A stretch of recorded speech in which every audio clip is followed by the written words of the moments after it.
Gonzalo Garcia, merci. Hendrik, fais très attention à toi, je t'aime bien, mais là, on a un produit pur de la Castilla. Ça, c'est un joueur qui a la niaque, les amis. On m'a longtemps parlé de ce gars à la Castilla, mais c'est aujourd'hui Carlo Ancelotti a décidé de le mettre sur le terrain. Dites-vous que c'est Gavi, mais version attaquant. Vous-même, vous avez vu comment il a célébré. Un jeune qui a la niaque. Là, il vient délivrer le Real Madrid à la 90e ou 91e minute, à la dernière minute, les amis. Pour son premier match pro, en plus de ça, match de coupe. Grâce à lui, on n'est pas allé en prolongation. Sinon, on la laisse fatiguer pour rien, sachant qu'il y a l'Atlético de Madrid, ces tarés-là qui nous attendent. Et il y a Hendrik aussi qui a été buteur aujourd'hui. Bon, même si le but c'est un but d'opportuniste, au moins il a le mérite d'avoir été au bon endroit au bon moment. Et d'ailleurs après son but, il a célébré comme Neymar. J'ai comme l'impression que la nouvelle génération, tout le monde veut faire comme Neymar maintenant. C'est soit il célèbre comme Neymar. Du côté des voisins, c'est Lamine Yamal et là c'est Hendrik. Et d'ailleurs lui et Hendrik aujourd'hui ont battu le record du plus grand écart d'âge entre deux buteurs dans l'histoire du Real Madrid. Modric a 39 ans et Hendrik 18 ans. Statistiquement parlant, Hendrik ça commence à devenir du sérieux, même s'il joue pas tant que ça. Mais dites-vous que toutes les fois où il a débuté les matchs, il a débuté les matchs 3 fois au Real Madrid. Et dans les 3 matchs où il a débuté, il a marqué 5 en tout, 5 buts en 3 matchs. Le ratio il est bon. Même si aujourd'hui je l'ai pas trouvé terrible que ça, à part son but qu'il a marqué, là, je pense que c'est juste un manque de rythme qu'il a. Cependant mon ami, j'ai envie de dire que t'es un peu dans la merde parce que déjà que là tu joues pas beaucoup avec Kylian Mbappé. Si Jacobo monte, sachant que Jacobo c'est quelqu'un qui a envie, toi-même t'as vu son entrée, il va falloir que tu donnes beaucoup plus.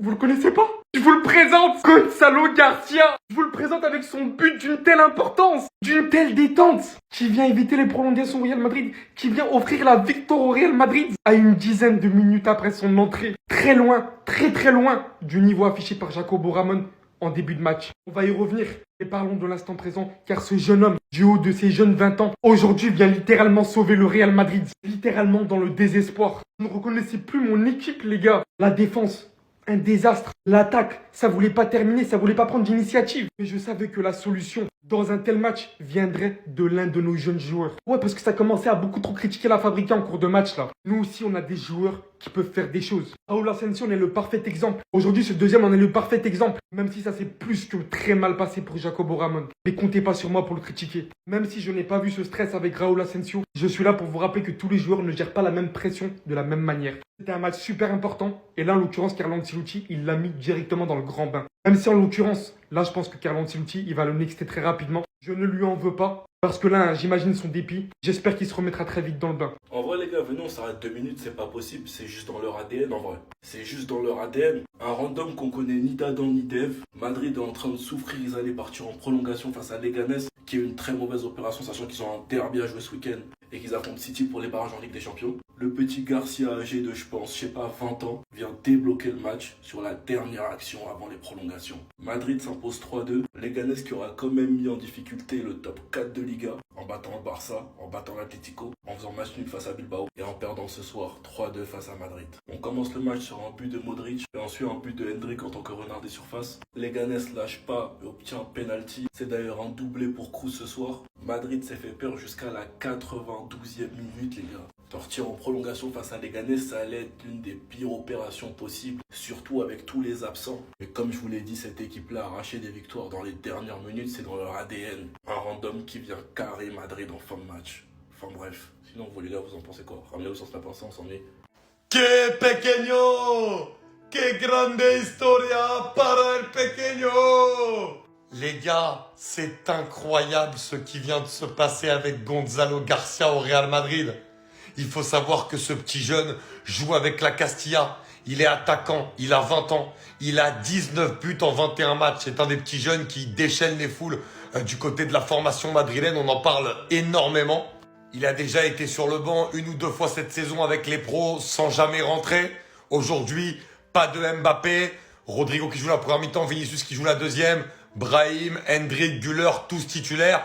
Du coup, sur le banc, il y a ce garçon. On le fait rentrer à la 82e. Et alors qu'on joue les 30 dernières secondes du match, tout le monde pense qu'on va aller à une prolongation. Et Gonzalo Garcia vient marquer ce vrai but de numéro 9. Incroyable but de la part de Gonzalo Garcia.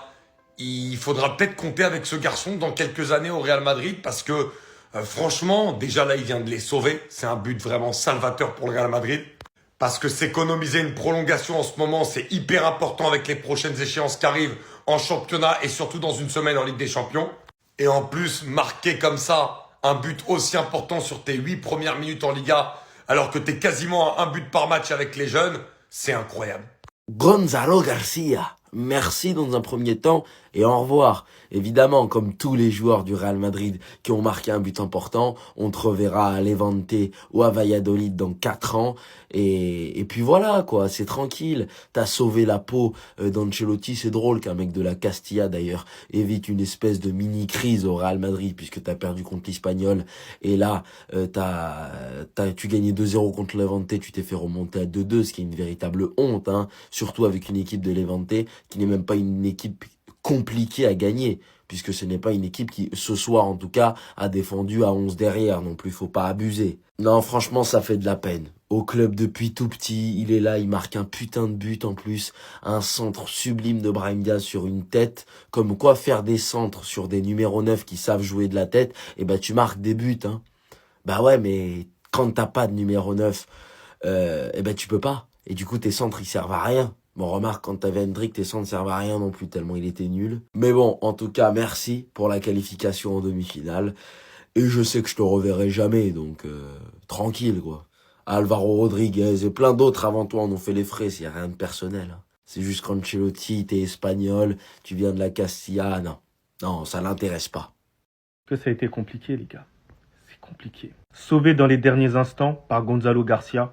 Franchement, par la jeunesse, ça fait plaisir. Alors, je vous cache pas que malgré la victoire 2-1 dans les toutes dernières secondes, je suis pas mal déçu de certaines choses dans ce match-là. Après, je sais très bien qu'il y a pas mal d'absents. Ça, je vais plus détailler sur ma chaîne YT. Le débrief va sortir dans quelques instants. Donc, allez vous abonner en masse, activez la cloche. Ça me donnera énormément de support. Néanmoins, j'ai trouvé que Tchouaméni, il a été assez bon là aujourd'hui. Parce que certains parlent énormément quand il est pas bon. Donc c'est bien de le mettre en évidence quand il a été bon. Rodrigo, sa première mi-temps, elle a été exceptionnelle, propre techniquement, les bons choix à chaque fois. C'est ce qui le différencie légèrement de Vinicius, dans la justesse, dans les choix de passe. On sent qu'il est beaucoup plus mature dans le jeu. Même si l'entrée de Vinicius, j'ai aussi apprécié parce qu'il a ramené ce côté élimination, même si par moments il était esselé. Hendrick, malgré son but, je l'ai trouvé assez moyen aujourd'hui. Mais après, je veux pas lui en vouloir, tout comme Arda Güler. Il ne joue pas énormément. Et là, lorsqu'il joue, bon, c'est compliqué de remettre la machine en marche. Et pour finir, Jacobo Ramon, hein, qui était catastrophique là aujourd'hui, mais je veux pas lui en vouloir là dans ce match-là. C'est quand même la jeunesse, il découvre quand même le monde professionnel. J'attends de le voir sur d'autres matchs pour voir un peu ses qualités. Là, ça a été compliqué, peut-être manque de maturité à certains moments. Ça a mis pas mal en difficulté quand même Asensio. Dans ce match, il a été assez moyen. Ça a été limite le pire match de Asensio parce qu'il a dû faire attention quand même à un nouveau défenseur à côté de lui. Donc grosso modo, mes tops du match, vraiment, c'est Modric, Brahim Diaz